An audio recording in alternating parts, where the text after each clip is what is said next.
So guys, इस video को start करने से पहले मैं आपसे एक क्वेश्चन पूछना चाहता हूँ कि आपको पता है गूगल, माइक्रोसॉफ्ट, एडोबी और नोकिया के सीईओ कौन है? गूगल के सीईओ सुंदर पिचाई, वो भी इंडिया से।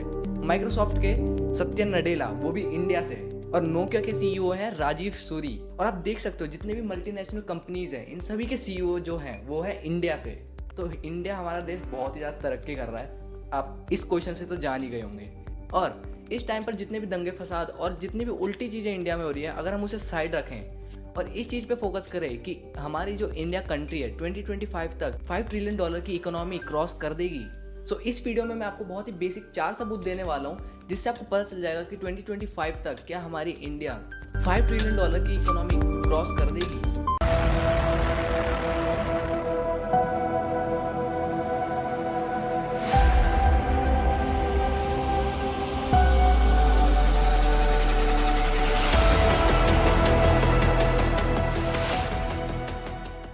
देखो, अगर मैं पहले पॉइंट की बात करूं तो वो पॉइंट सीधा जाता है पॉपुलेशन के ऊपर। देखो, इंडिया वर्ल्ड का सेकंड लार्जेस्ट पॉपुलेशन वाली कंट्री है।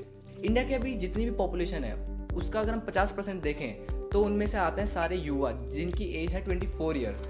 और ये ही लोग हमारी जो इंडिया है उसको आगे बढ़ाएंगे और जो इसकी इकोनॉमी है वो $5 ट्रिलियन की करेंगे।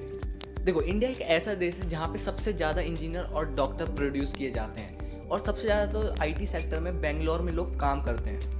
तो इंडिया में जितने भी स्टार्टअप स्टार्ट होते हैं तो उनको सबसे ज़्यादा यंग एम्प्लॉयज़ की ज़रूरत होती है और वो इंडिया प्रोवाइड कर रहा है उन्हें। और उन कंपनीज़ को जो मैन पावर प्रोवाइड करेंगे वो करेंगे हमारे यंग लोग। देखो, अब आते हैं सेकंड पॉइंट पर, और सेकंड पॉइंट है टूरिज्म।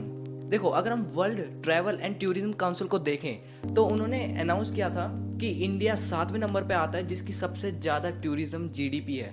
2019 में $3 बिलियन टूरिज्म ने हमारे इंडिया को ला कर दिया था। और हम सभी को पता है कि इंडिया में टूरिस्ट डेस्टिनेशन कितनी ज़्यादा है और गवर्नमेंट भी इसमें कई सारे इनिशिएटिव ले रही है और कई सारे जो वीज़ा पॉलिसीज़ आई हैं उनमें जितने भी फॉरेन टूरिस्ट होंगे उन्हें कई सारे बेनिफिट्स प्रोवाइड किए जाएंगे। और 2028 तक जो प्रिडिक्शन अमाउंट है टूरिज्म का वो है 32 लाख करोड़। देखो, अब थर्ड नंबर पे आते हैं और थर्ड नंबर है मिलिट्री।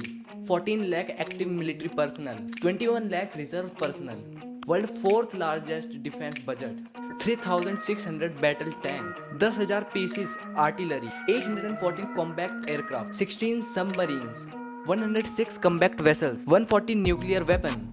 आप में से कई सारे लोगों को तो ये भी नहीं पता होगा कि इंडिया की जो मिलिट्री है वो वर्ल्ड की सेकंड सबसे बड़ी मिलिट्री और फोर्थ सबसे पावरफुल मिलिट्री है। और क्या आपको पता है इंडिया 21 देशों को मिलिट्री इक्विपमेंट्स प्रोवाइड करता है, वो भी मैन्युफैक्चर करके। अब आते हैं हम अपने फोर्थ पॉइंट पर, और फोर्थ पॉइंट है इसरो। आप सभी लोगों को इसरो के बारे में तो पता ही होगा और मैंने एक स्पेशल वीडियो इसरो के ऊपर बना रखी है। और इसरो वर्ल्ड के चौथे नंबर पे आता है पावरफुल स्पेस ऑर्गेनाइजेशन के अंडर। और इसरो चांद पर पहुंचने वाला चौथा देश है और मार्स के ऑर्बिट के अंदर पहुंचने वाला और सैटेलाइट लॉन्च करने वाला भी चौथा देश है। तो देखो, ये तो पॉसिबल है कि 2025 तक इंडिया $5 ट्रिलियन की इकोनॉमी बन सकती है, लेकिन हमारे स्कूलों में लीडर्स की जगह फॉलोअर्स को बनाया जाता है। अभी 2021 में भी हमारे कई सारे ऐसे टीचर हैं जो बोर्ड एग्जाम के पीछे लगे रहते हैं, ना कि हमें एक नॉलेज प्रोवाइड करने की जगह जो हमारे फ्यूचर में काम आने वाली है। हमको अगर $5 ट्रिलियन की अगर इकोनॉमी करनी है तो हमें इनोवेशन करने होंगे। पर इनोवेशन सिर्फ नॉलेज से आते हैं, क्योंकि हम जो बुक पढ़ते हैं उनमें सारी चीज़ पहले से ही इनोवेट हो रखी है और हमें उन बुक से थोड़ा हट के करना पड़ेगा। थ्योरी तो हमें समझा दी जाती है, लेकिन जो प्रैक्टिकल होता है वो हम ग्रेजुएशन के बाद भी नहीं कर पाते। देखो, अगर हमारे स्कूल में पढ़ाने वाले जो टीचर्स हैं अगर वो खुद लीडर्स, तो वो लीडर्स ही प्रोड्यूस करेंगे, ना कि फॉलोअर्स। और आखिर में तो मैं यही बोलना चाहूँगा, जितने भी हिंदुस्तानी लोग हैं उन्हें अपने हिंदुस्तानी होने का गर्व होना चाहिए। और इस वीडियो के लिए बस इतना ही। और अगर वीडियो अच्छी लगी तो सब्सक्राइब करना, और अगर आप ये इंस्टाग्राम पे देख रहे हो तो फॉलो जरूर करना। तब तक के लिए बाय।